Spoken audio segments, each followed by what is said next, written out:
that is solid state. Let's start with must question. Confidence build up करना है solid state में. Yes. See the question. AIPMB 2006 का cesium bromide crystallizes in a body standard cubic lead ice. The unit cell length is 436.6 picometer. Given that atomic mass of cesium is 133 AMU and bromide is 80 AMU and Avogadro number being this, you know that, and the density of CSBr is. कभी भी याद रखो density के लिए एक मस्त formula बनाया आपने बोर्ड में भी याद किया हुआ है. कौन सा? That is density equals to Z into n upon a cube into Na. Now because this is a molecule, so Z is a number of molecule in one unit cell. एक unit cell में molecule. तो ये CSBr मैं आपको अच्छे से unit cell बना के ड्रॉ करके दिखाई देता हूं, तो ऑलवेज दिमाग में फिट रखना वो चीज. दैट इज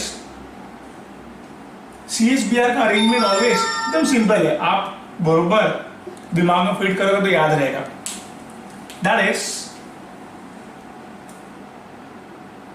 सीशियम ऐसे बीच पे रहता है और ये सब कॉर्नर पे,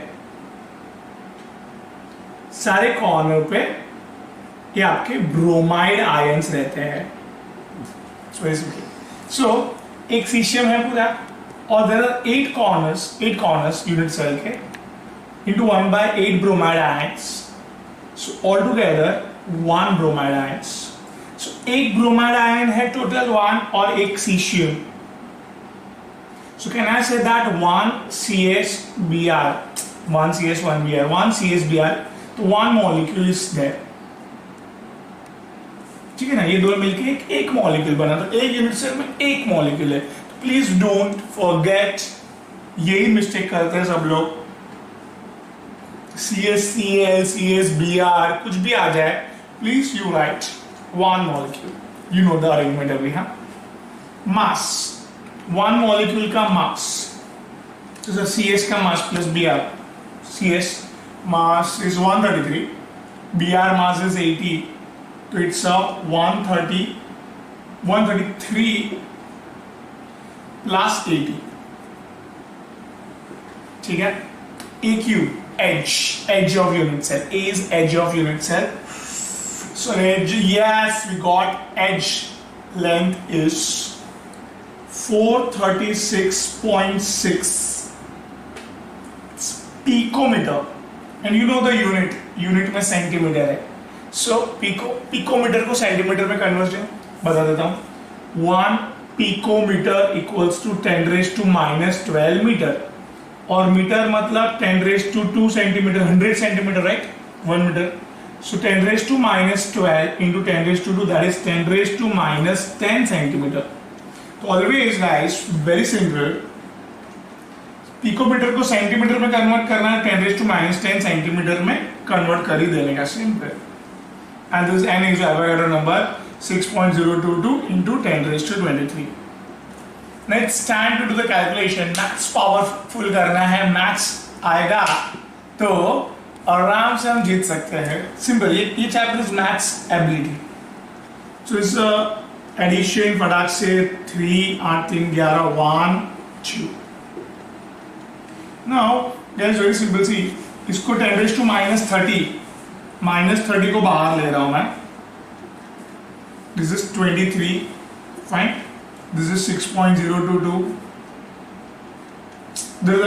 आपको कोई प्रॉब्लम? सर ये स्टाइल लिखना, 436.6 का क्यूब लिखने के बजाय मैं क्या लिख रहा हूं, 4.36 into 10 raised to 2 का क्यूब.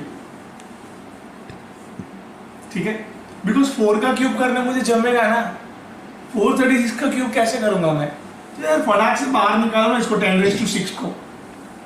तो 10 raised to 6 and 23 29 and -30 मतलब -1 ऊपर गया तो +1. So guys 2130, this is 4.36 का क्यूब एंड दिस इज 6.022. 4 का क्यूब तो आता है ना, कर लो पहले. 4 इंटू 4 सर 16, 16 इंटू 4 64. 64 और ये फैक्टर उसको बढ़ाएगा, राइट? तो 64 को मैं 70 व्हाटएवर फटाक से एज्यूम करो, चलो 70. यू काउंट फिगर में फटाफट कैंसलेशन करने के लिए जमेगा. So very simple thing. चलो सर इधर तक आपने मस्त कर दिया है, वेरी गुड. आगे बढ़ते हैं. 2 and 3 ये समझा, -30 प्लस 23 इज -7, -7 प्लस 6 -1 ऊपर गया तो +1 तो 0 लगा दिया मैंने. 4 का क्यूब लिया 64 के बदले 70 लिखा बिकॉज ऑफ दिस फैक्टर 6.022. भी कैलकुलेशन सिंपल, 0 0 गया फटाक से. This is 7 6 42. You can do like this also. 2 and 3 upon 42. So basically 4 5s are के आसपास, kind of से थोड़ा कम. So you can come up with 5 के नजदीक आंसर. पर ऐसे आंसर पे आना है तुरंत नजदीक, because you see the option is very very huge. बहुत डिफरेंस है. So 5 के नजदीक is this much. Is very close up. Immediately I can come up with the answer. You can do the calculation, no problem. But फटाक से अपन को 1 minute में करना है ना, तो इस तरह से. तो एक बात कैच पॉइंट इसमें समझ में आया, डेंसिटी का फॉर्मूला जहाँ पे सब लोग मिस्टेक करते हैं, दैट इज Z. मॉलिक्यूल में नंबर ऑफ मॉलिक्यूल्स देखना है, तो उसके लिए ये CSBR ये 2-4 ही आएंगे यार. क्वेश्चन सब करेंगे तो उसमें कवर अप हो जाएगा. तो ये सब याद कर लो, सिंपल है, बहुत क्वेश्चन करने वाले, टेंशन मतलब. तो CSBR का अरेंजमेंट समझ में आया, वेरी सिंपल. नाउ देख कन्वर्जन था, कन्वर्जन पिकोमीटर टू सेंटीमीटर भी दिमाग में होना चाहिए. 1 पिकोमीटर मतलब 10⁻12 मीटर और 10⁻10 सेंटीमीटर. बाकी कैलकुलेशन था सिंपल. चलो और एक मोस्ट इंटरेस्टिंग क्वेश्चन की तरफ लेके जा रहा हूँ आपको. See here, that is AIIMS 2006 का मस्त क्वेश्चन है. ये दिमाग की बत्ती चला देगा मतलब बत्ती खोल देगा. तो वेरी इंपॉर्टेंट है. सी the calcium 2 plus and F minus located in CF2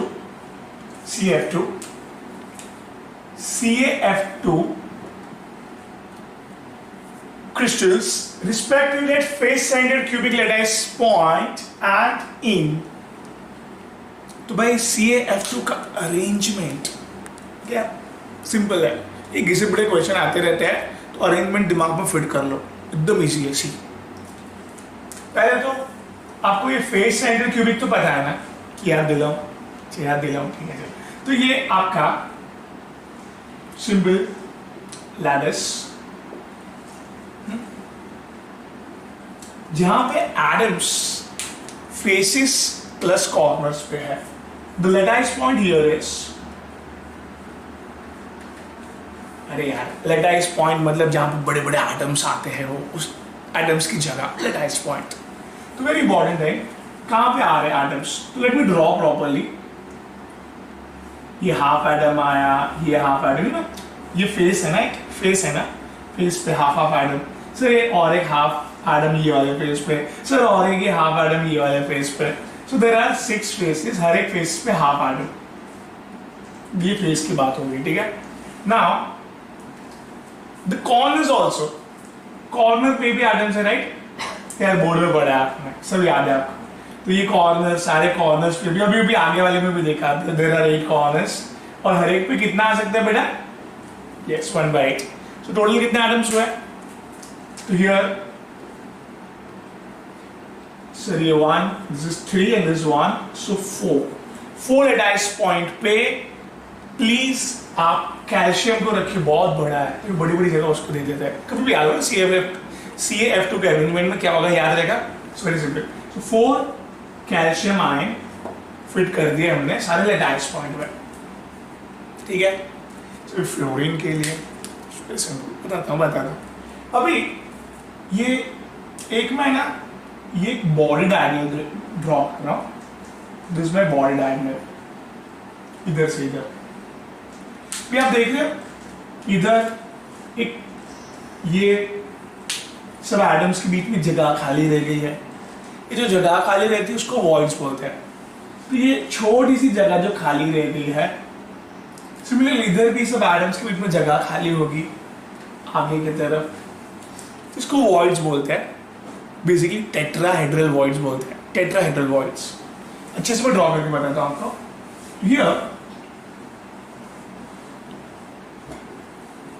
ये मैंने वापस लेटर्स बना दिया और ये मैंने उसमें बॉडी डायगोनल बनाई, बॉडी की diagonal.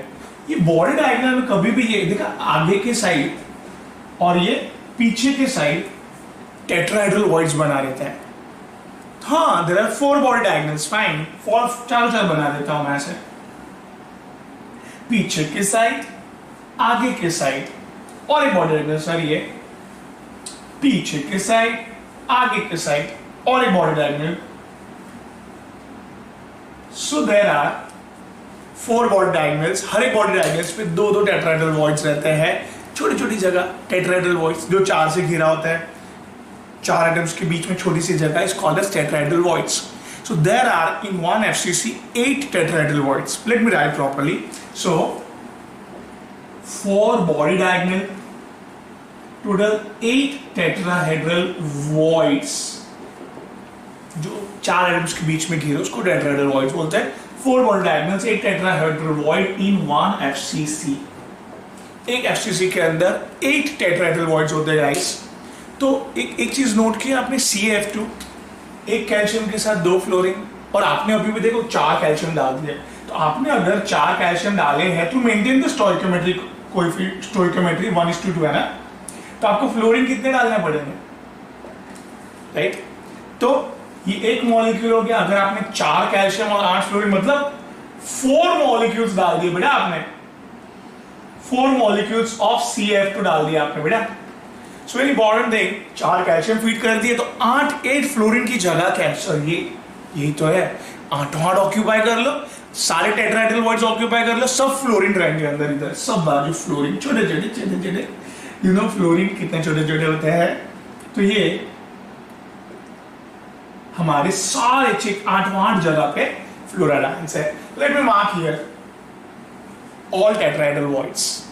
One of the option में हाफ टेट्राहेड्रल वॉइड्स नहीं, पूरे 8 यूज कर दें। एक FCC में 8 टेट्राहेड्रल वॉइड्स कहां होते हैं वो भी मैंने बताया, 4 बॉडी डायगोनल्स पे 4 एटम्स के बीच की जगह। तो कभी भी इसको CF2 को एक चीज याद रखो, इसको हम लोग AB2 टाइप सॉलिड भी बोलते हैं, AB2, और अच्छे से इसको फ्लोराइड्स टाइप भी बोलते हैं, फ्लोराइड स्ट्रक्चर।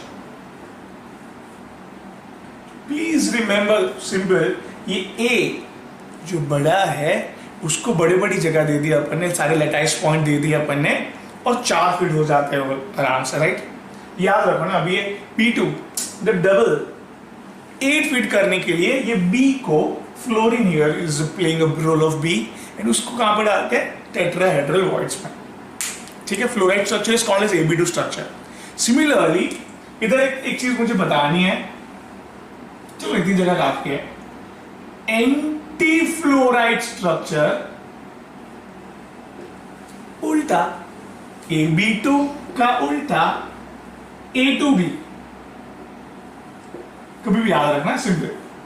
सो A2B समथिंग लाइक, एग्जांपल से Na2O sodium oxide, A2B anti fluoride. अभी अपने शॉर्टकट निकाला क्या, सर जो अकेला है वो बड़ा है। सो हियर दिस बड़े लोग को बड़ी बड़ी जगह लेटाइस पॉइंट रहेगा, राइट? लेटाइस पॉइंट रहेगा, और ये डबल वाले छोटे लोग वो कहां पे रहेंगे, यस, कहां पे, टेट्राहेड्रल वॉइड, सारे टेट्राहेड्रल वॉइड्स यूज कर लेंगे, राइट? सिंपल है ना, फ्लोराइड स्ट्रक्चर और एंटी फ्लोराइड स्ट्रक्चर है, कहां पे कौन है दिमाग में होना चाहिए, AB2 और A2B, 2 टाइप के स्ट्रक्चर्स में। सब इंपॉर्टेंट चीज फटाफट नोट डाउन करो। सॉलिड स्टेट में 100% पूरा अच्छे मार्क्स हम लोग लेके आएंगे, दैट इज गारंटी। प्रॉपरली एक चीज नोट डाउन करना है आपको, सिंपल है।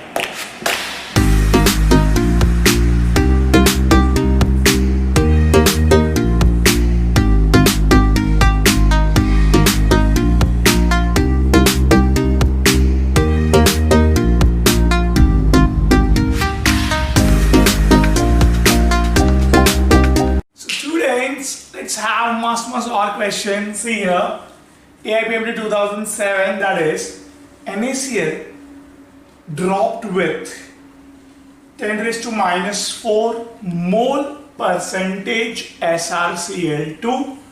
The concentration of cation vacancies is, कुछ नहीं समझा, फिर टेंशन की कोई बात ही नहीं है, निकुंज सर साथ में है तो सी हियर एक एक स्टेप बाय स्टेप पकड़ो, इसको सब पकड़ लेते हैं। चलो 10 raised to minus 4 मोल, मोल मतलब यू नो दैट सर, मोल। फिर क्या है, परसेंटेज, कितने परसेंटेज आया, आउट ऑफ 100 देयर, परसेंटेज मतलब out of 100, right? So here out of 100, बराबर? कैलकुलेट कर पाओगे? हाँ सर कर लेंगे। तो it's 6.02 into 10 raised to, basically this is 90 upon 100, so ये आपका 6.02 into 10 raised to 17 molecules of SrCl2 है। SrCl2 पकड़ के कैलकुलेट करिए, ठीक है? अभी concept, chemistry concept, that is NaCl का सॉलिड है पूरा, एक मस्त है इतना बड़ा, NaCl Na, तो I want to write here Na plus Cl minus, Na plus Cl minus, Na plus Cl minus C. These are the solid NaCl, right? Everybody knows that from 10th standard. So here, इसके अंदर जैसे मैं एक SrCl2 डालता हूँ, concept है very simple, दिमाग में फिट कर तो यही सब आने वाला है, सब चीज, कुछ नया नहीं आता है। तो इधर टूटा अगर ये तोड़ेंगे, यू नो ना, Sr को 2 क्लोरीन को इलेक्ट्रॉन देना पड़ेगा, तो Sr के ऊपर क्या चार्ज आएगा, +2, एंड दो क्लोराइड आयंस, ठीक है? तो क्लोराइड आयन का सेम, तो एनायन का तो कोई टेंशन ही नहीं है, कैटायन पे फोकस करो। तो यस, दिस कैटायन अगर अंदर घुसेगा तो पहले तो बोलेगा चल तू साइड पे आ, सोडियम को बोलेगा तू बाहर आ जा, मैं तेरी जगह पे आता हूँ, तो ये खुद आ गया +2।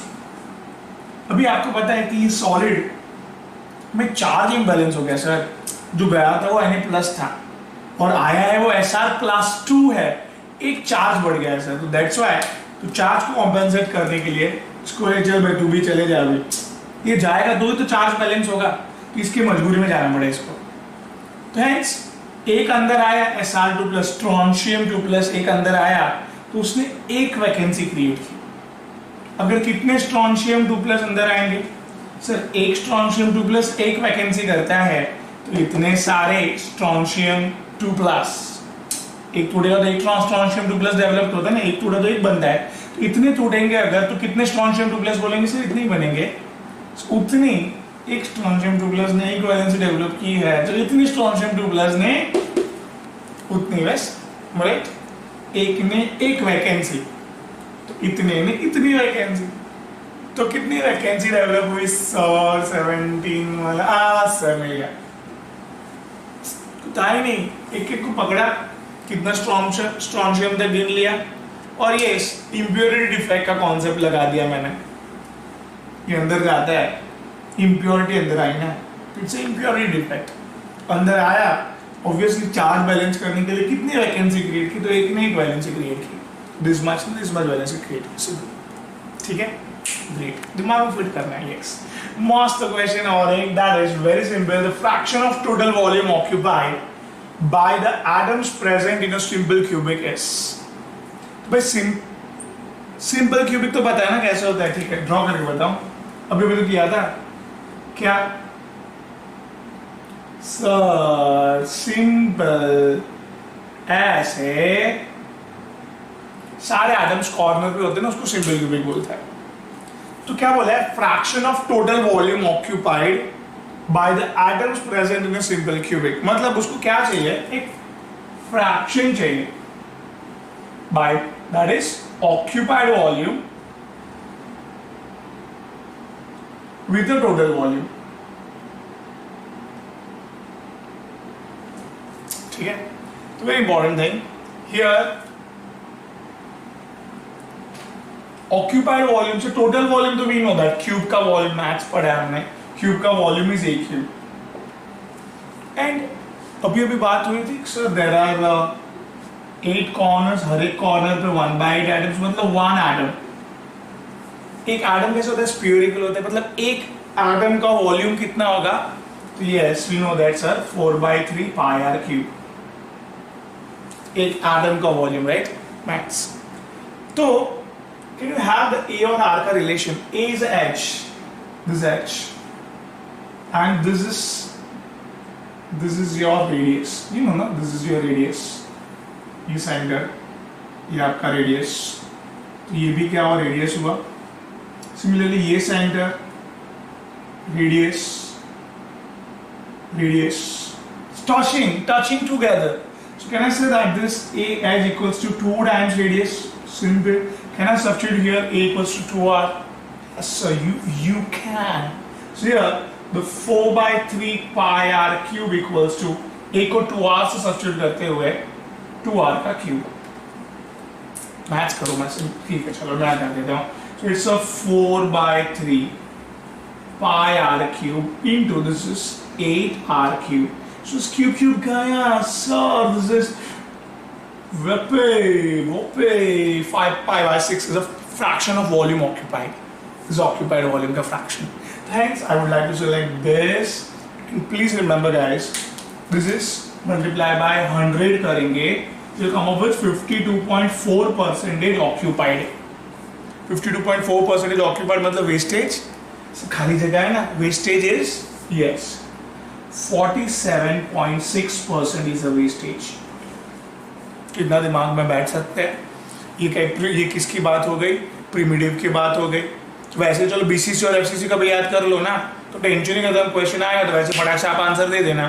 तो सर चलो बता दो आप, चलो तो अगर आप बीसीसी की बात करो तो fraction of volume occupied will be the, just remember, π√3/8। Fraction of occupied volume is nothing but a π√3/8, जिसको मल्टीप्लाई बाय 100 करने पे you will come up with 68% occupied and wastage is 32% inside body centered cubic, जहां पे corner के साथ body पे भी atom है बस। And let me tell you in FCC fraction of volume occupied is π/3√2।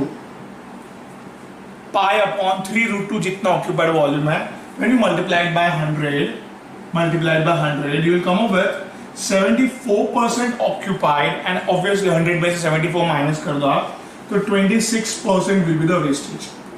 This much, guys, very important to remember that yes, here occupied volume, BCC, FCC का percentage utilization very important. And last is अभी भी आपने देखा simple cubic में A और R का relation, simple cubic primitive में, बराबर। सो बीसीसी में A और R का यूनिट भी याद रख दो ना, A और R का relation simple, that is A equals to 4/√3r। Derivation से पता चलेगा आपको, तो भी डेरिवेशन की जरूरत नहीं है। A और R का रिलेशन, एज और रेडियस का relation in BCC equals to A equals to 4/√3r, whereas in FCC A equals to 2√2r। है कि नहीं सिंपल? इतना जरूर याद रख देंगे, बहुत छोटा चैप्टर है, इजीली आप करके जा सकते हो। इस तरह से मैं कॉन्फिडेंस बिल्डअप करते रहूंगा आपका, एंड डेफिनेटली अच्छा से सारे क्वेश्चन सॉल्व करके आना है हमें एग्जाम में।